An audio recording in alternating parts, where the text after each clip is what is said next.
emodels.co.uk. Make something awesome. And then go back in with the Wolf Grain and...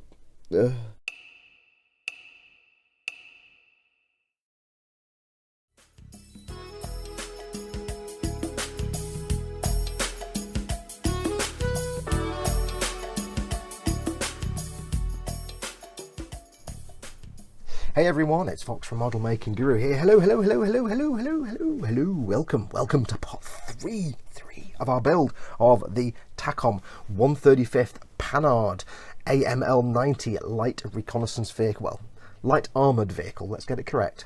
With a little bit of Warhammer thrown in, which I am calling the Imperial Skitter, a light reconnaissance vehicle, hence my hiccup. Hello, for emodels.co.uk. Now, hello, welcome. Yes, if you remember in the last episode, we got the major assembly of the sub-assemblies done for the vehicle. I've not done the figures yet, apart from the 2 that went in there. We're going to do those later. We're going to get the vehicle done and painted and weathered first, or at least painted. What we're going to be doing today is starting the painty. Yes! All the sub-assemblies are done. These still need to be put together at the end, but for now, we've got the lower hull and the big dozer blade and all the bits and bobs. We've got the turret and the lower turret part, and we've got wheels as well, the wheel hubs. Now, what we're going to be doing is getting colours on this. We'll see how much we can do today. We might be able to start the weathering, it depends. I'll see how long this episode goes for, but at the very least, we're going to start getting the colours on. So, what's the first step? Now, I have to tell you, coming off the back of building the Stormwolf and all my gunpla and things like that, this is the entire thing I need to paint on one small piece of foam. I cannot tell you how happy this makes me to have 1, 2, 3, 4, 5, 6, 7, 8 things to paint. It's brilliant. When I'm like in a gunpla, I've got like 4 of these pieces of foam, but like, you know, A4 size, and I've got them lying around with hundreds of things on sticks, and there's millions of parts. It's a nightmare. For this is my entire thing to be painting today. I couldn't tell you how happy I am. It's brilliant. I can go and paint it in half an hour. Brilliant. So, what are we going to do? Well, the first thing we're going to do is apply a coat of primer. Now, remember I said I was doing this video for absolute beginners. What is primer and why do you need it? Well, you could just go ahead and paint all over this with the normal paints. Nothing wrong with that. You just need to be aware that paint doesn't grip that well to bare plastic. Bare plastic is a smooth, soft, well, a smooth, shiny, non-porous surface. Acrylic paints especially don't really grip to plastic that well. They're not brilliant at it. They might, you know, you might be able to paint the whole thing and handle it and make it and everything else, and it might work out. But you will find most likely that as you're handling it, paint starts to either flake off or rub off or just rub away.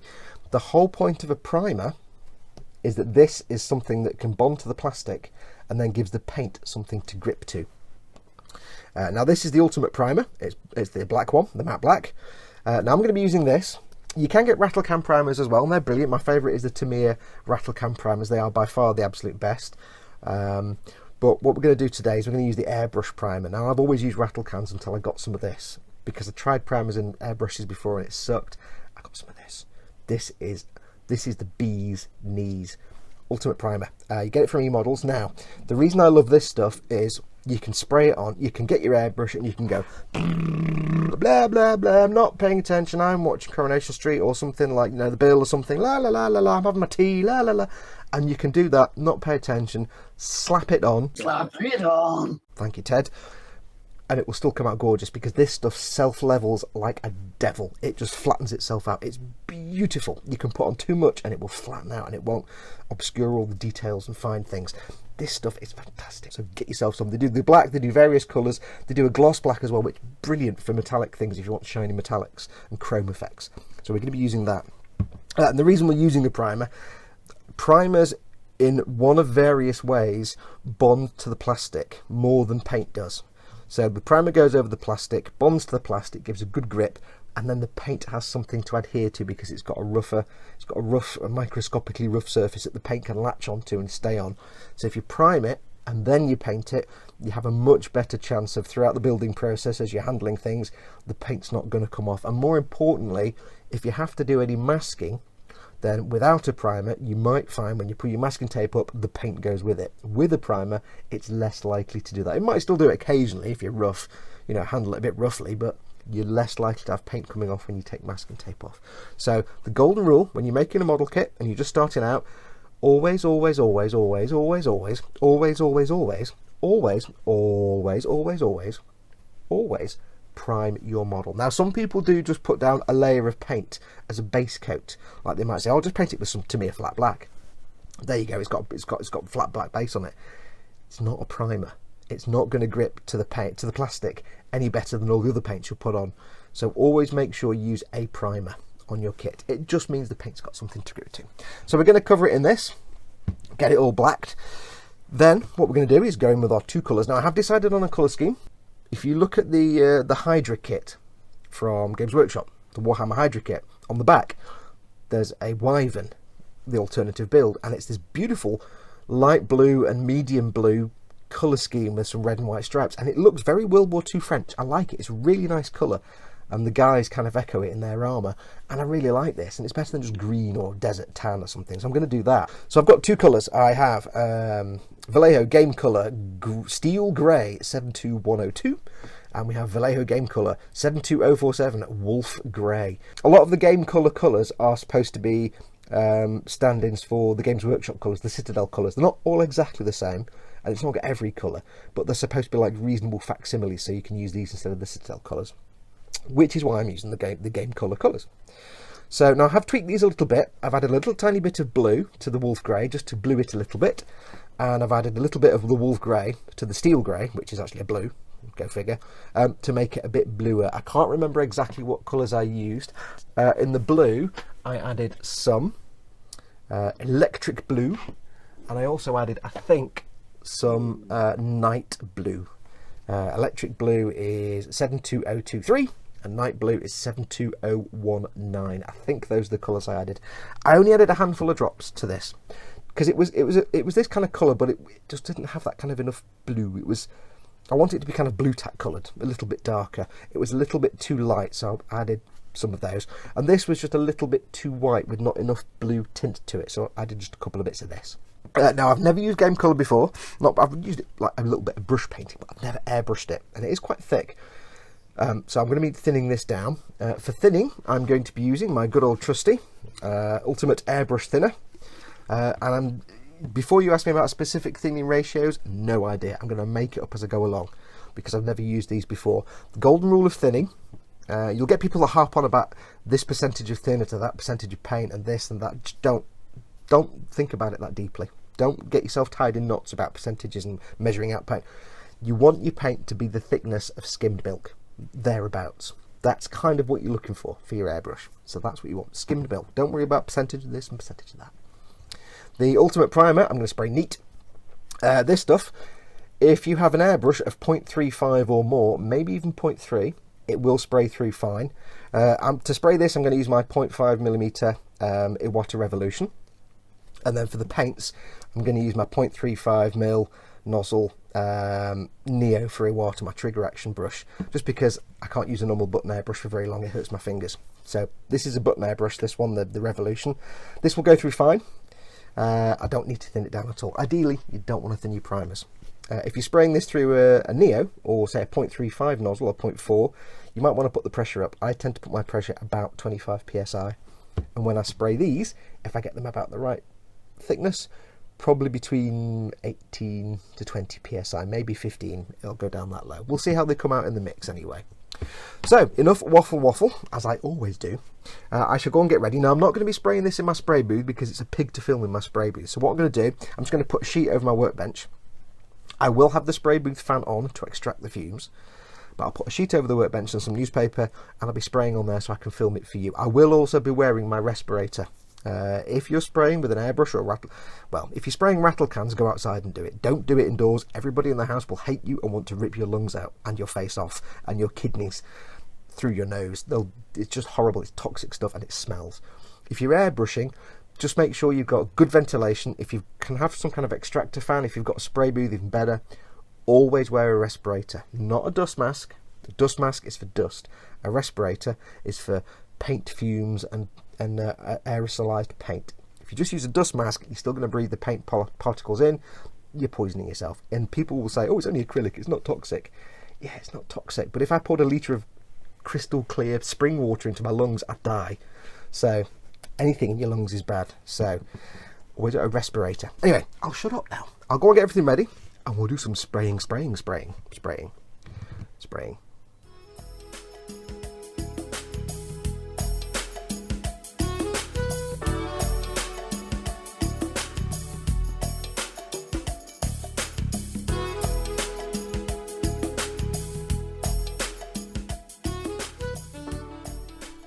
Okay, so the primer's now on. Yeah, look at that. Nice, isn't it? This stuff is lovely stuff. Now, I was having some issues with the airbrush, which is why that last section looked a little bit chaotic and wavy with the airbrush. So what I did was, once this first coat had dried after about an hour or so, I checked it over. There were some bits missing where I'd not got loads of primer and it was a bit, you know, exposed. So I went back and did a second coat. But before I did that, I put some tape in here and I assembled the turret. Now, this isn't glued in place. It's just sitting in there. But it's a nice tight enough fit that I don't need to worry about that. So I've got some tape in here, just Tamiya masking tape stuck on the inside. This is to keep the inside of the turret black, because we want that black later on, so that when we put the dude in here, or this guy in here, you're not going to see half his feet missing or the lower half of his legs missing. We're going to fade those into the black. So I want to keep the interior black. So that tape's just on there. When we finish, we can just push it in with a pair of tweezers and pull it out. It'll be no problem. Or I can pull it apart if I need to, because this isn't glued. So that's all done. I do love that primer. What's next? Next, we need to get on with the colours. Now, I was debating which way to colour these, and what I'm going to do first, I'm going to go in with the wolf grey first as the main overall colour, and then add the camouflage pattern of the darker steel grey. Now, you might be asking, is this going to cause problems because it's a light colour and it's a black primer? Yes, it might do. What I could have done is primed this a light colour and then gone and done some pre-shading in all the darker shadow areas that I want to be darker, and then gone over with this, and it would have covered better. But because I've done it all black, it may take a bit more paint to cover this. But what I'm going to be doing is building it up slowly in misty coats, because I don't want this just to turn into this colour and flat. I want to keep some of the shadowing and shading to suggest some depth. So if I do this in light mist coats, I can focus in some areas and not in others, and you'll get a tonal variation. Then I can go in with this colour. Now, the other reason I've done this all black, and I'm going with the light one first, is I was thinking about how I'm going to do chipping. And I was initially thinking of doing like chipping fluids, or you know, something like that. Paint it, say, the chipping colour, so like a dark grey or something, or a rust colour, then some hairspray or some chipping fluid, then go over with the paint and then chip them off. However, because I'm going to be doing two colours, it's going to be sitting for a while between coats, and if you leave it for too long, yeah, it's harder to chip the paint off. So I decided not to bother with that at all. I'll just manually brush paint the chipping later on. That's how we're going to do it. So I decided to go with this one first, because this will show the shading effect more than this one. This will just come out looking blue, and what I'll do is I'll build up the camouflage pattern with this colour, but this will be the primary base colour. So let's go and get this done. So I'll get everything set up again. This time we're going to go for my Neo-Free Water 3.5mm nozzle. So what we'll be doing is we're putting some thinner in the cup and then adding the paint, mixing it around and then spraying it on, and hopefully we'll get the right mix. Like I said before, if you're airbrushing paints, acrylic paints, or any paints really, the thickness you want is kind of like skimmed milk. Not really much thicker, not really much thinner, although you can mix it thinner for certain effects. But for this, we're just going to try and get it to the consistency of skimmed milk. So I'll go and get everything ready, and we'll get this done. And then when we've finished all this spraying, I can get rid of this sheet, and our white balance can go back to normal. Back in a moment.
Okay, so with that airbrushing done, the base colour is now down, and as you can see, it looks pretty spanky. Now bear in mind, when you're seeing this on the telly now, the blues are a bit more exposed than they are in real life. They're a bit more muted than you're seeing them here, but you get the idea now. These lovely blue colours, the medium and the light blue aren't that much different in real life. I didn't paint under here because you're not going to see that, and it's going to get covered in mud and weathering anyway, so I'm not too fussed about the camouflage. The ethic or the thinking behind it is that they've maybe painted this quickly and hastily in the field. They've just got some rattle cans of paint and splatched it on, so it's faded around the edges, and of course they haven't done under there because they can't get under there with their rattle cans. So there you go, or whatever the 41st millennium version of rattle cans is. So what's next? Well, one other thing I need to point out, I forgot to mention this. I did put a small dot of Humbrol Maskell masking fluid on each of the wheel hubs, just a tiny blob, and that's just to keep these covered up so no paint goes on them. And the reason I want to do that is that when it comes to glue the wheels on, I don't want to be scraping paint off. So once this is all fully painted and weathered, we'll pull off the masking fluid here, and there'll be exposed plastic, and that's just the contact surface for the wheels to glue on, because you can't glue through paint, it needs bare plastic. So there we go. So that's that done. What's next? Well, we need to start with the detail painting and the weathering. Well, we kind of need to start with all the detail painting, but we need to do some chipping first. We're going to cover this in chipping. Now the reason I'm doing this first and then going on to paint all the details is there's no point in painting like wooden handles and metallic silver parts and helmets and things like that, and then doing chipping and covering all the bits of wood and leather and everything that's not painted metal in chipping. It's just, I'd have to be really careful. So it's easier now to get the chipping done now, and then we can paint all the details and then move on to weathering and the decals. So all we're going to do is we're going to use for this the sponge method. So I have in a pair of reverse grip tweezers, which means I can hold them like that and they stay grippy. I've got basically a scouring pad, a washing up scouring pad. I pulled a bit of sponge off, I've tousled it a bit with the tip of my finger so it's got a bit of a rough surface, and we're going to use the Vallejo game colour Gris Carbon Denso, or heavy charcoal, 72155. And all we're going to do is I'm going to get some of this paint. Oh, give it a good shake. I'm going to put some onto my little palette here. I'm not using my wet palette for this, just my palette. Doesn't really need a wet palette for this. And we're basically going to do dry brushing with this sponge. So I'm going to get the sponge, I'm going to dip it on, and then I'm just going to take most of that paint off the sponge, as you can see me doing there. So there's not much paint left on there at all. Make sure there's no little blobs of it hiding. And all we need to do is now basically go around our model and just very gently hit it with the sponge, just very lightly. Now you won't really see much coming off at first, in fact you may see almost nothing, but the idea is you're just imparting very tiny paint chips. In fact I've got almost nothing coming off there at all, but that's fine because you want to build this up slowly. So get some more paint on, there's probably not quite enough on there. So let's just get the majority of the paint off. Paint on the sponge. Let's try and find an edge. Let's do there. And to start with, you're just trying to find edges and corners.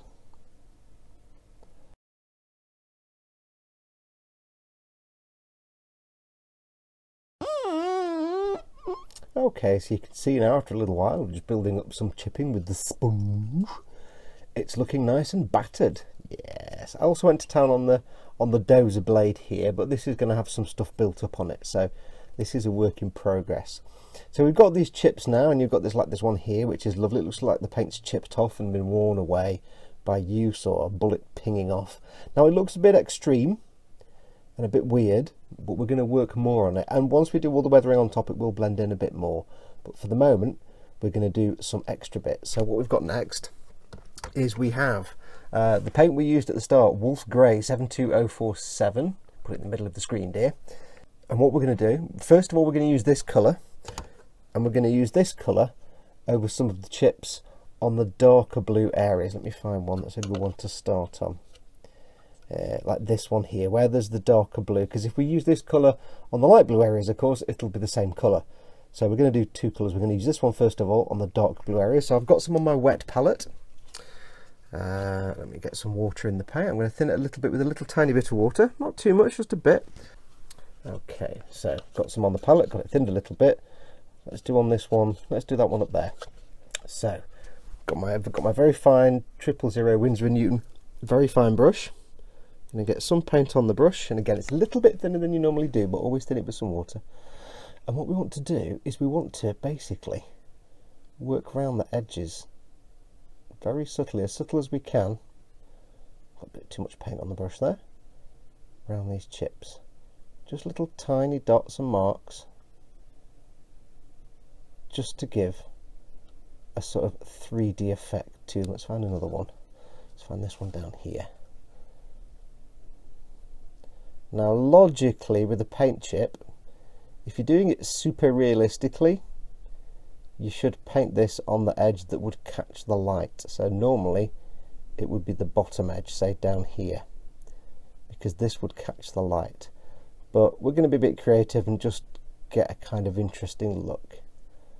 So what I'm going to do is all the chips, there's more paint on my brush, all the chips that are on the dark blue area, I'm going to go around and highlight like this. Let's find another one, like these on here. There's not really much on there, but we've got some on the very top, on the very edge here. I'm going to highlight with this colour on the dark blue. Where I've got an area of light blue, what I'm going to do is I'm going to mix in some white with this wolf grey and get an even lighter colour that's lighter than this light grey, and do exactly the same over the light grey areas. Let's find some more. So I'm going to go around and get all these done. Let me just get some more. Handy tip by the way, when you get paint on your brush, especially when you're using paints that are a bit thinner than normal, when you get it on your brush, just take some off on your thumb so you don't get an excess of paint. So I'll go around and get all these done. When we come back, we'll move on to the next step.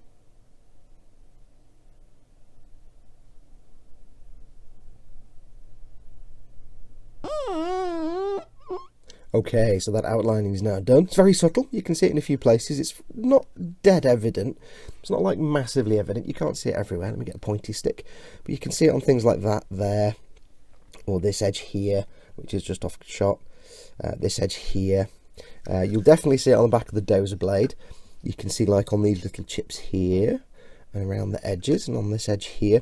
It's very subtle. It's just more there to be noticeable subconsciously. You can catch it with your eye. Got a bit there and all over these chips on that bit there. And what I did discover was, I said I was going to go in once I'd done that. Wow, talking rubbish. It's minus 400 degrees today, so if I get a little shaky hand and talking rubbish, it's because it's really cold. I've got like 12 pairs of pants, 4 pairs of socks, 13 sweaters and everything on, but my hands are still cold. You can't really wear gloves when you're painting. So yes, I said I was going to go in with the wolf grey and do that, and then go back in with the wolf grey. And see what I mean? My hands are just frozen. It's really, really cold in the middle of Storm Agnes or Emma or whatever she's called. So wolf grey. Yes, I was going to go in with a mix of this with some white added for like a second pass. I didn't need to. What I discovered was that the wolf grey by itself, on its own, was actually a little bit lighter than the base coat I'd applied. Get a point on that brush. Because this was applied over a black undercoat or a black primer coat, it was a little darker than just the bare colour. So I could still apply it over here, and it still stood out a little tiny bit. It's very subtle, but it's there and you can see it. And the effect of that outlining is just to give it a three-dimensionality. So they're not just flat splattered on chips. It looks like the paint is peeling. Now, like I said before, when you're doing realistic chipping, like on here, what you do is you restrict, I've got shaky hands because it's cold, you restrict your chips to the lower parts of the chip as if the light is shining down on it.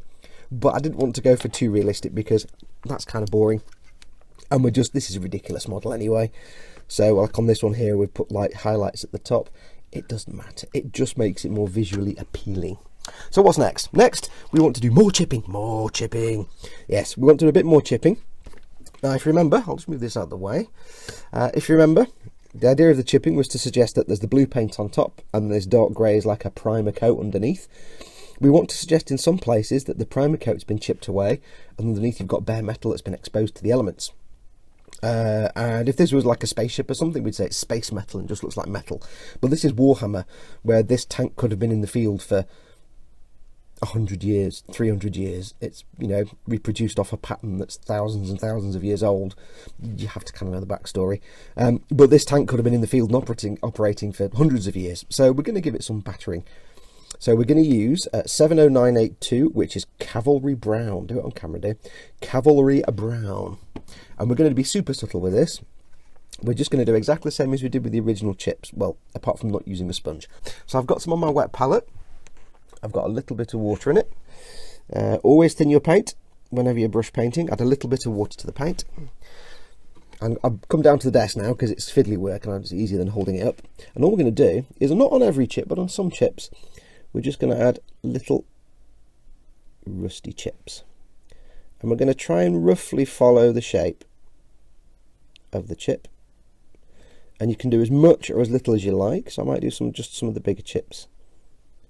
Just here and there, just to give a suggestion of rust. So get some more paint. For this you will need a fine, very small, delicate detail brush. Now on this bit here, it's a chip on a corner. So what I'll do is I'll angle the brush at 45 degrees and I'll run it along the edge there. And that just gives a suggestion that the rust, that the paint's been chipped away to the primer. And then where the edge is exposed, it's a sharp, hard edge. If I could stop my hand shaking. That's got more damage later on, and that's been more likely to be exposed to rust. So it looks quite bright when it's wet, but as soon as that dries, it will tone down a bit. Because it's got the dark colour underneath, it'll tone down a little bit and blend in a bit more. So I'm just going to go around, and my hands are really shaking because of the cold. It's really cold. So I'm just going to go around, and I'm just going to restrict myself to some of the bigger chips. And put some little bits of rust in there. Now we'll obviously add rust and things later on, but this is just a starting point. And the thing to keep in mind is a lot of this work will disappear later on.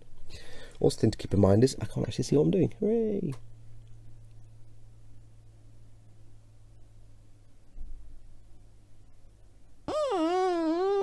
Okay, and that's those rusty bits done. You can see on the dozer blade there, it's looking a bit more interesting. Little bits here and there. So what's next? Well, next we're going to start some of the detail painting, and this is painting all the little bits and bobs that aren't just going to be the camouflage colour. So we're going to start with this exhaust part. Now I did some research because my brain says this should be rusty, and I did some research and found photographs of an AML-90 with a rusty exhaust. Perfect. So we're going to do this a rust colour. So for this we're going to use AMIG 043 MO by MIG's Shadow Rust to start with as a base colour, just to set it apart from the rust we've already put on there. So I'm going to get some on the brush. I've thinned it down with a little bit of water, and I'm going off my wet palette. As always, thin your paints a little bit, and we're just going to brush this on. Now it will take more than one coat, because as you can see this colour is a bit transparent. So we're just going to quite simply first of all brush over this. The reason you want to thin your paint a little bit, never brush paint straight from the pot or jar or bottle, because you want it to dry as smooth as possible. And if you do it straight from the pot, it's going to be lumpy bumpy. Now brush marks.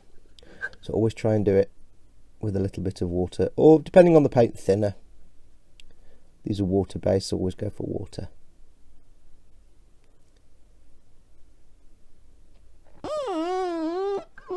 Okay, so that's now dried. Now, slight correction to what I said a moment ago. I did say, you know, you have to do a couple of coats or more than one coat to get a nice even colour. After I'd done the first coat, and you can see it's quite patchy, I actually decided to leave it as just that one coat because I quite like the patchy look.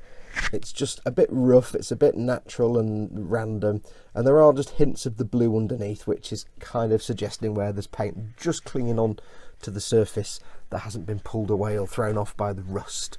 So it's just got that kind of nice rusty look. So what's next? So yeah, just one coat. What's next? Next we're going to go back in with the Sponge of Doom. We're going to go back in with the Cavalry Brown, which is 70982, the Vallejo model colour. And we're going to do exactly the same as we did with the original chipping, but just on this exhaust pipe. So I'm going to get some on the sponge. I know you can't see it.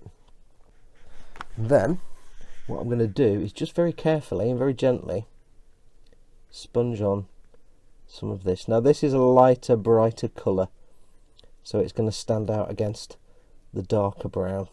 A bit more off, I think. Want a bit less on there. Get off, get off. See how I've got a more pointy sponge this time?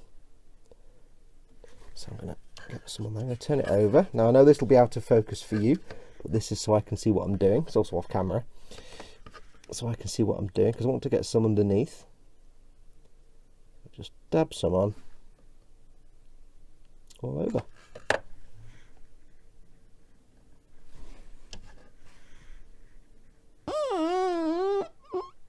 Okay, so now that's had a few minutes to dry. You can see it's looking a bit more patchy and varied.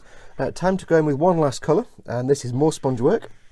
And to this, I've taken the Cavalry Brown and I've added some MIG, Ammo by MIG Yellow AMIG-048. If you're going to lighten a colour and you don't want it to turn into a pastel shade, sometimes you can just add yellows, especially things like reds. It stops it going pink and makes it just brighter and lighter. So with browns, it just makes it more orangey, yellowy, rusty tone, which is exactly what I'm looking for. So I'm just getting some on the sponge now and taking most of it off. Right, so that's most of that off. Same again, just going to go in and just do some really sparse, a bit less this time, a bit more Spartan, a few spots here and there. It's not much brighter, but it's a little bit, and it just varies it.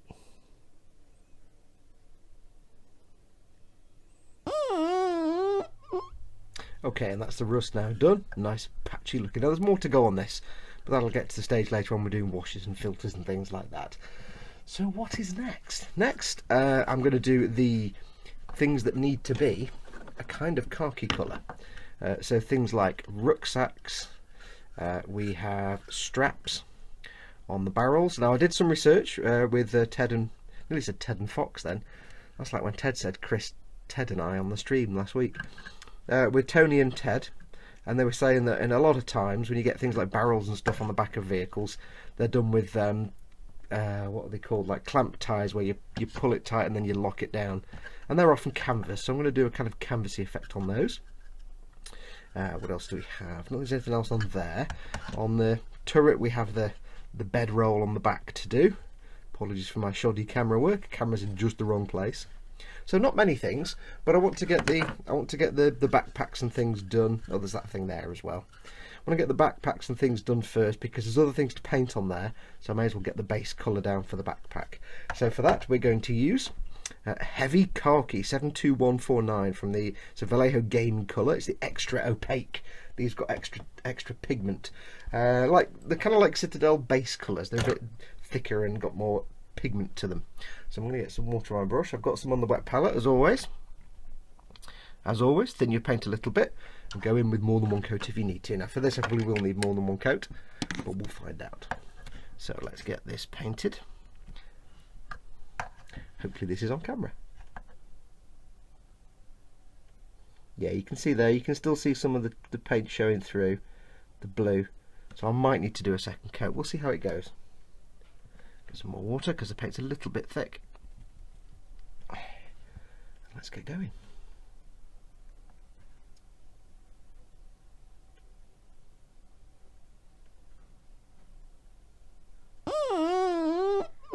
Okay, so that's now been done. It did take 2 coats in the end. So you see we've got the rucksack there. I've just painted carelessly over all the other bits that are going to be different colours, because don't worry about those just now. Got the straps on the barrel at the back. I've not painted the clasps yet. Clasps.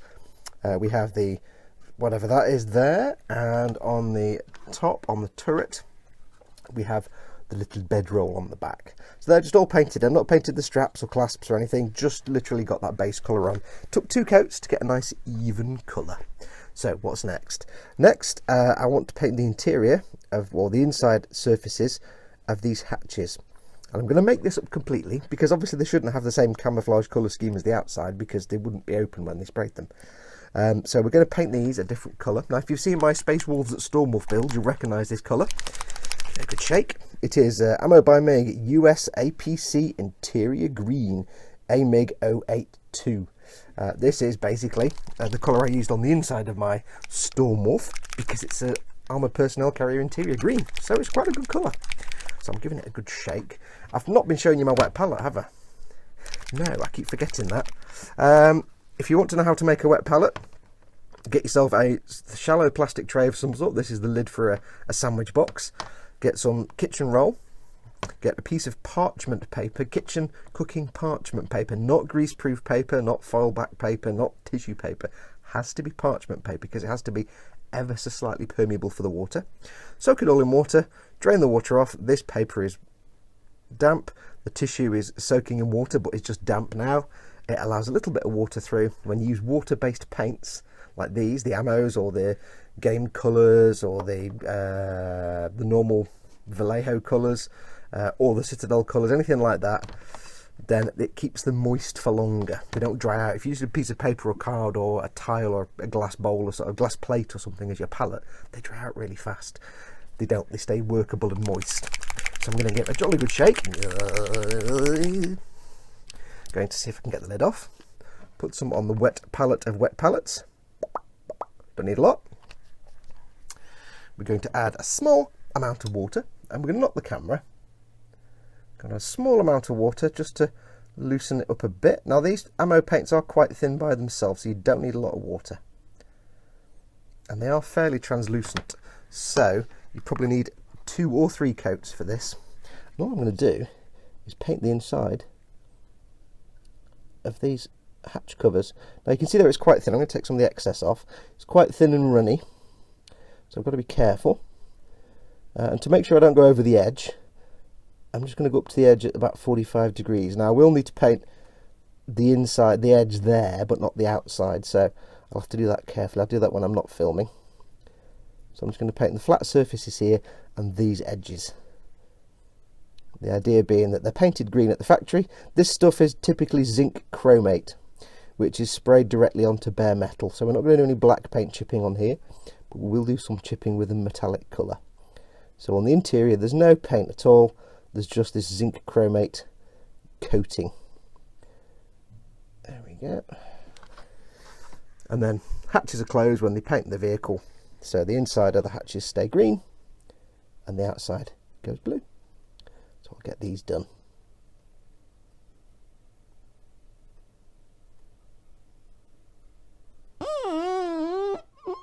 Okay, while those little green bits are drying, let's go on and do the next bit. Next, I want to paint the wooden parts of the spade and the axe. I'm not going to paint this bit because I think that's probably more likely a metal rod, so I'm going to leave that one. But we have the handle here of the axe, which came with the kit, and the spade, which is a Warhammer spade. And it's just these 2 wood bits, so I don't need to go to town on these too much. And what we're going to use for this is somewhere, wherever I put it, there it is. We're going to use Ammo by Mig. Dunkelgelb aus 44, 1944 Dunkelgelb. Dunkelgelb, das ist richtig. No idea if it's the right shade of Dunkelgelb. Rivet counters can rejoice. It's probably the wrong colour. It's a Mig 011 Dunkelgelb. I like that word, Dunkelgelb. Ted can't say that.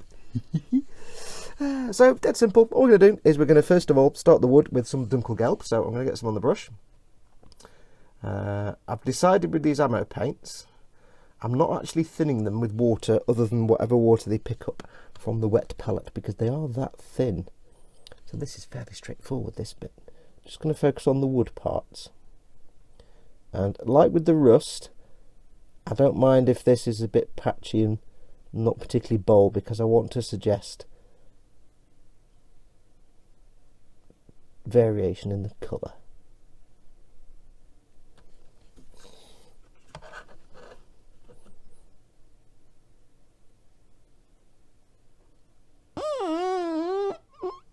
Okay, so that's now dried, so on to the next step. Go back to the wet palette. We're going to go back to our, what was this? The Shadow Rust, the Ammo by Mig colour. Now this has been sat overnight. This is why I like using wet palette. This has been sat overnight. Colours have separated out a bit, so I've just stirred them around a little bit and they've kind of come back together. They're also a little bit thinner than they were before. So using a wet palette means you can keep colours lying around for ages. So what I'm going to do, I'm going to get some of this Shadow Rust. I'm going to over thin it quite a lot. So you can see now it's really thin. It's more like a glaze. And all we're going to do is take the excess off. get some of that on the brush, and all we're going to do is just kind of dot it on these wooden parts, just like this. And what it will do, we'll get it on there initially, and it tends to just stick around the centre and not the edges. So we're going to get the excess off the brush, and now we're just going to munge that around with the brush and just blend it around the edges. It's kind of like a glaze almost, but not quite. Do the same on the other side. Get the excess off. Do the same here. A bit more, I think.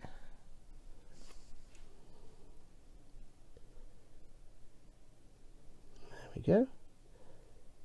That's that on there. Notice how it doesn't go down the sides, but that's when you munge it around with you take the paint off the brush and just munge it around with the dry brush, and it blends it and moves it around. Try and be careful not to get it on the blue bits.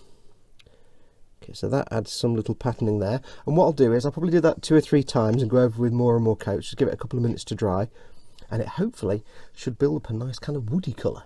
So I'll go and get those done and we'll come back in a moment. Right, that's now dried. Did about 3 applications of that, just very lightly, and you can see it's now got a sort of nuanced patchy colour. It kind of looks like a twiglet, and now I really want some twiglets. So that's that. Now this is by no means the end of it. There's lots more we're going to do to darken this down, but that'll be later on when we start doing filters and shading and things like that. In terms of base colours, that's good enough. That's where I want to be. So what's next? Next we want to do the shiny metallics. For things like the axe head, the blade on the shovel. We've got clasps on here, but we're not. We will do those now. We've got to do some work on the doze blade and other bits and bobs around the whole vehicle. So for this, we're going to start with Ammo by Meg 045 gunmetal.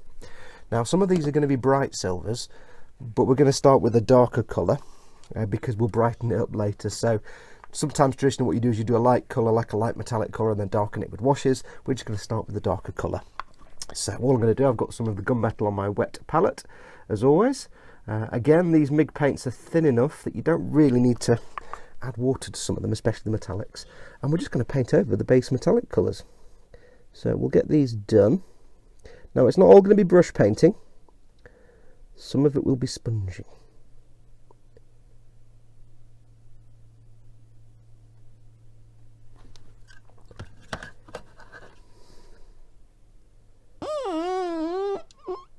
Okay, so those metallics have been done. We've got some on the dozer blade here on the front and back. We've got some on the gun that's on the pack on the side. I've done the caps of the fuel jerry cans. Not done the clasps yet, but we'll get round to those. What else? We've got some of the pistons here. On the top we've got the aerials on the Foxx aerial, and we've got the gun on the front, and that's about it. Next step, more metallics. We're going to go with a different colour this time. This time we're going to use AMIG 191 steel. Now, I've kind of written this over as polished metal because I was supposed to get polished metal in a set of paints, and it was this one. So I don't actually know if this is polished metal or steel. I'm not quite sure. It's supposed to be steel, and I think it's steel, but we'll find out. Anyway, this is dry brushing time. Mostly on the dozer blade, because we want to give the effect that the paint has worn away. Now we've got the chips here obviously, but we want to get this kind of faded metal dozer blade effect, because this is it's going to be ploughing into rubble and debris and dead dudes and shifting stuff out of the way. So what we're going to do, we've got some of the steel on the palette, not the wet palette, just a normal palette. We've got 2 dry brushes, a tiny one and a big one, and all we're going to do is we're going to get a tiny amount of paint on the brush, on the big dry brush, just a little bit. We're going to get most of it off on a piece of tissue. To quote Duncan, because there's no other way to say this, we're going to work it amongst the bristles. Sorry, Duncan. Okay, don't need much on the brush at all. And then we're just going to go over this. Now this should be a lighter colour than the gunmetal for a start. So we can start by just doing normal drags like that and scrapes, just to pick out the edges here. What we can also start to do, as the paint wears off the brush, we'll do that bit first. We'll go over the edges Now a lot of this again will be lost once we actually start doing all the weathering, so it's no biggie. But we'll do all the edges first. Just get it to pick that up to give it some scuffy, scrapey effect. You can see there you've got kind of scuffs and scrapes. It's a good advantage of using a really rough brush like this. And then, now a lot of the paint has worn off, what we can start to do is very gently, almost no pressure, in circular motions, just start to work on the dozer blade. And just start to slowly build up a bit of a metallic sheen here. Now I'm going to focus more on the bottom of the dozer blade, because this is where the majority of your scuffing and scraping would happen. And it might take a while, because you've got almost no paint on the brush. Ooh, and I keep knocking the camera. So I'm just going to very slowly build up this metallic. So I'll crack on. It's going to take me a while to do this, because I'll probably have to reload the brush a few times. I'll crack on, and when I come back I'll show you what it looks like.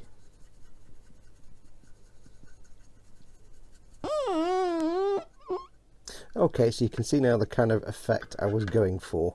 A kind of faded sheen. Now we need to do one more thing to this metallic to make it look like it's been battered with wow, that was a sentence failure, wasn't it? Debris and rubble. I tried to say debris and rubble at the same time without planning which one was going to come first. But you can see on the gun, on the turret, what was a dark sort of gunmetal colour has been dry brushed and is now a lot brighter. There's still more to do with this, and it will fade again once you do some dark washes. But it just gives you a bit of a, you can see inside the little holes here, that's what the original colour was. So it just brightens things up. Metallic dry brushes did the same on the spade as well. And it just gives it smooths out the grainy texture of the gunmetal and makes things look a bit cool. So what's left? Well, we need to put some chipping, more chipping on here. And for this, we're going to use that piece of sponge. Whoops, ping. And we're going to use some really small bits of chips. So I've still got the paint off to one. Oh, I'll get some more paint because it's gone dry. Give it a shake, give it a shake, mix the paint up. So we're going to use the ammo steel or polished metal, whichever one it is. Again, tiny amount on my palette. Got my little bit of sponge. I'll put the palette up here so you can see it. Little bit of sponge. I'm going to dip the sponge in. Then I'm going to get most of that off on the palette eventually. Can take a while. It's kind of a pot look as to what kind of shape sponge you get. It's the beauty of it being random, but it also means sometimes it can go a bit weird. Okay, and then all we're going to do is we're going to just focus on the edges, and we're just going to start doing some dots of chips. Now hopefully these will stand out against the dry brushed background. Hopefully. Doesn't always work. We'll do some here and there. Yeah, it's not really standing out. Well, that's fine. It's worth trying now, because what will happen is we're going to weather this and put different sort of washes and things and dirt and dust on it. So we'll have to. Oh, you can see there. You can see there a little bit of the flakiness. That's not too bad. If we focus it around some of the places we've put chips before, it helps make them stand out a bit. Put some there. So it kind of just catches the light. So there you go. That's cool. That's cool. Yes, a lot of this will just fade into a grey colour once we start doing weathering and washes. And that's fine, because we'll have to revisit it with the metallics again and do more dry brushing later on towards the end, just to get the bright bling that you can see on these edges here back, because that will all go. But it's just a way of building up the colours, building up the textures and the shading. So now you can see the blue paint is kind of faded to just these two patches. We've still got a hint of the chips underneath, because this takes a lot. This takes a lot of battering, so it's likely it wouldn't have much paint left on it, and that's what we want to do. So, oh, you can see on the gun on the side there as well. It's looking much shinier now. So that's that done. What's the next colour? Next colour is. Do we have a next colour? It's not actually going to be a lot of colours on this. We'll need to colour in the big flashlight or the big searchlight on the turret, but we're going to leave that till we've done the weathering, because that's not going to be dirty. We've got to start putting some shade in places. We've got to obviously start working on the back. Oh, I've got to colour these things in. I've got to do those. Let me choose a colour for these water bottles or whatever they are. And then I think once they're done, there's nothing else we really need to colour in, because it's actually quite a limited colour palette on this vehicle. So, oh yeah, there's one more colour. So anyway, let me go and choose a colour for these water bottles, and there's one more colour after that, and then I think we're done for this episode, because it's just getting the basic colours down. Back in a moment. Now, which colour?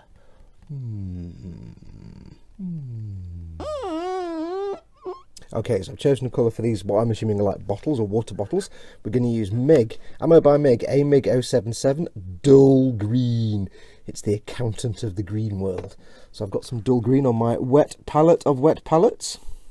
Again, these are nice thin colours, so you don't actually need to thin them with water. They just get enough water off the palette. And now there are little metal handles and clasps and things on those, but I'll paint those in later. And as you can see, I think you'll see here, it's a really quite a transparent colour. So this may take a few coats. Probably more than one, but less than 3. Okay, so that's those just painted and just drying now. One more colour to do, and for the one more colour, we're going to go back to our game colour, Vallejo game colour 72155, the heavy charcoal, which we've used before. I want to use this one for the springs for the shock absorbers there, and also for this bit of the Vox unit here, this bit that looks like a rubbery thing. I'm going to use it as a kind of rubbery colour, a bit like Tamiya rubber black, so it's not quite black, so I can add dark washes to it, and I can put dry brushing of lighter colours over it, but it's a dark grey colour. And all we're going to do is put that on those parts, because we're going to do other stuff to these shocks, and we're going to put oil and sort of stuff on there as well. Now, I haven't painted this bit either, the pattern on here. I might need to do that because it's so small. I'll probably have to do that off camera, and I'll just tell you what colours I've used, because it's really small. I need to get in there with a really fine brush, and I might leave that till, well, I don't know, I might do it now, I might leave it till later, but I'm not sure.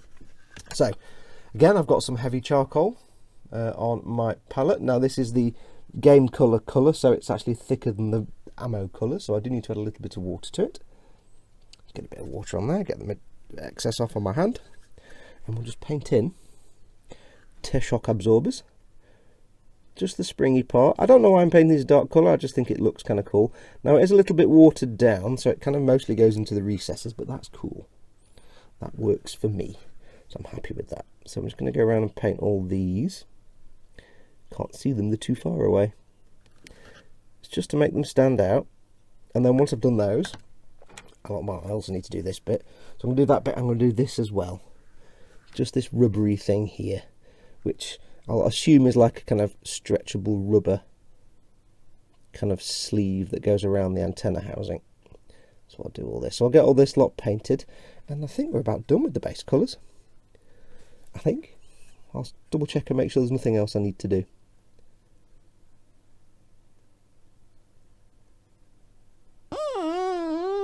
And with a little bit of fast forwarding, base coats are done. Yes. Now I did go ahead and do the few little bits that I couldn't do on camera because they were too small. So this plate on the front door here, on the side door even, not the front door dear, it's not a house, which I'm reliably informed by one of my lovely followers is from a dreadnought.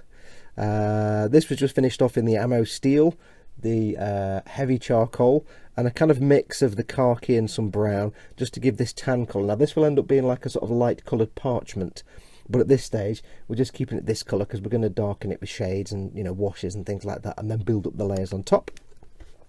The knapsack, I finished off the metal parts in the steel again, added some blue to the casing on the gun, which is the Vallejo game colour 72102, the steel grey. That going forward should be, theoretically should be, the colour for the armour on the dues, because it should match the colour on the casing of the gun. However, in all likelihood, I'll probably forget that, and we'll just have a different colour completely, but never mind. And the butt of the gun, the grip, the hand grip, is just coloured in the heavy charcoal again. I also added all the little clasps to the package, the bed rolls and things like that on the sides. What else did I do? I think that was it really, apart from obviously, you know, glue the wheels on, which you can obviously tell without me telling you that. But that just about now finishes that does complete the base coats. Now what's going to happen now is that there's lots of weathering that needs to go on here. and we're going to do things like pin washes, we'll do a filter, we'll probably do some traditional washes like you would with, say, a Citadel shade, or I've got myself, where are they? I've got myself a couple of things. I've got the game colour, game ink black, and which is 72094, and I have the game colour wash, which is sepia shade. This is going to be like Agrax's shade, this is going to be like Null Noil, because we're not using the Citadel colours. Oh, one thing I did need to do, I did do the sort of the rounds in the ammo case here. You can see I did need to cheat a little bit and use the Citadel colour. I had to use Balthazar gold for these because I didn't have a kind of bronzy coppery colour, so they've gone on, and the green in the middle is just dull green again for the canvas strip that the shells go in. But yes, these are all flat colours now for most of it. They look a bit rubbish because they're all flat. Once the sort of washes and shades and pin washes and things like that go over the top, we'll start to build up some depth. Once we've got the depth in there with the shade layers or the wash layers, whatever you want to call them, we will then start bringing in some of the things. We'll start layering. We'll bring back the highlights like on the rucksacks and the bedrolls and the sort of the hatches here and things like that. We'll start to bring back the lighter colours again to brighten the back up. And then there's lots of weathering to do. But that finishes the base coats, so that's where we are going to leave it for here. This is where I want to be, and there's all the basic colours on. I'm not 100% sure what the next step will be, because I need to mix and match a bit. I'm going to do some washes, like I say, which I can do directly over the paint, but I also want to do some pin washes and filters and things which needs to be over gloss varnishes or matte varnishes and different things. I've got to think ahead now and plan exactly what I want to do, so stay tuned for the next episode when I'll have figured that out. It just remains for me to say thank you so much for watching. As always, this has been filmed for my good friends and sponsors over at emodels.co.uk. In my opinion, the UK's leading online retailer for models and model supplies. Do go and check them out. They've got a massive selection of kits, tools, books, paints, everything you'll ever need.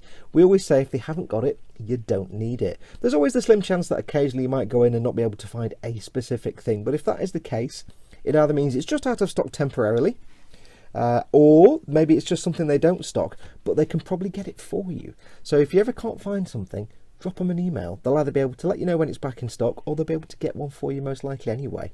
So just give them a shout and check them out. Don't forget, of course, their Facebook page as well, facebook.com/emodels_ltd. Brilliant little group. You can hang out, show off your stuff to other people, get loads of feedback, and also you'll be kept up to date with the latest offers and when things are coming into stock and things like that. So do go and hang out there. And last of all, don't forget, of course, Monday nights, 9 PM, me, Ted, Chris and Foxx. It's a joke from last week, never mind. Me, Ted, Chris and Foxx do the eModels live stream over on the eModels YouTube channel. You can also watch it on the eModels website, emodels.co.uk/live. It's basically a couple of hours of me, Ted and Chris hanging out, shooting the breeze, talking models, answering your questions in chat. We basically spend a couple of hours interacting with everybody in the live chat, answering questions, trying to avoid some questions but having to answer them anyway, just hanging out and being a bit silly. Most of the time we talk about food in the 1980s and 1970s when we were kids, so come and join in, come and watch. It's always good fun. Like I say, you can watch it on the YouTube channel, or which you're watching this on now, unless you're watching this on my channel, or you can watch it on the eModels site, emodels.co.uk/live. Anyway, enough waffle from me. I need to go and figure out what the heck I'm doing with this. I'm not sure yet, but until next time, do take care of yourselves. Go make something awesome. Go be awesome. Don't want to point at that, I should point at you. Go be awesome. Got paint on me hand, look. Downside of brush painting, you just... Adios amoebas.